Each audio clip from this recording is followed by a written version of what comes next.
મહેસાણામાં કોંગ્રેસ દ્વારા જન આક્રોશ યાત્રાનું આયોજન કરવામાં આવ્યું। પ્રદેશ કોંગ્રેસ પ્રમુખ અમિત ચાવડા, સાંસદ ગેનીબેન ઠાકોર, ધારાસભ્ય જિગ્નેશ મેવાણી, મહેસાણાના પ્રભારી બળદેવજી ઠાકોર ઉપસ્થિત રહ્યા। અમિત ચાવડાએ સરકાર અને બુટલેગર પર આકરા પ્રહાર સાધ્યા।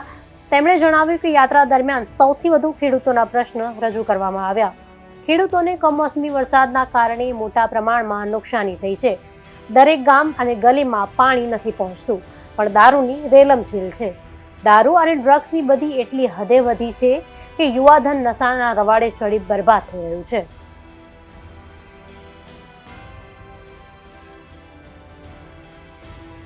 જન આક્રોશ યાત્રા 21 તારીખથી શરૂ થઈને આજે મહેસાણા જિલ્લામાં મહેસાણા શહેરમાં હજારોની સંખ્યામાં જે જનમેદની ઉપસ્થિતિમાં આજે સભા યોજાય છે।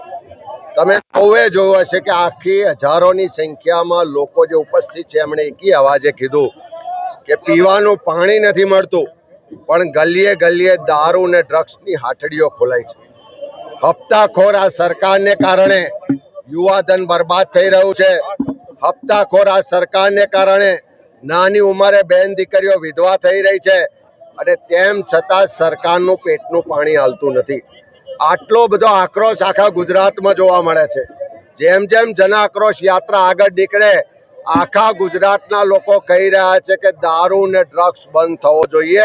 આ હપ્તા લેવા વાળા હપ્તાખોર જે પણ પોલીસમાં છે કે સરકારમાં છે એમને ખુલ્લા પાડવા જોઈએ। પણ આટલું બધું થવા છતાં મુખ્યમંત્રી એક શબ્દ પણ નથી બોલતા। એક વસ્તુ કહી રહ્યું કે જિગ્નેશ મેવાણી આ પહેલા માણસ નહીં કે જેમને પોલીસના પટ્ટા ઉતરશે એવી વાત કરી, ઉતારીશ એવી વાત નહીં કરી। ઉતરશે કે જે આ કૌભાંડ બહાર કાઢ્યું, દારૂ વેચાઈ દેવો, હજુ આવો ને આવો ચાલુ વેચાતું રહેશે ને તો પટ્ટા આપોઆપ ઉતરી જશે। સામાન્ય વાત કે કોઈ પોલીસ કર્મી એ કાનૂનનો રક્ષક, સંવિધાનના નિયમથી એને કામ કરવું પડે, અને જો એ નિયમ પ્રમાણે ના ચાલે તો એના પટ્ટા ઉતરી જાય।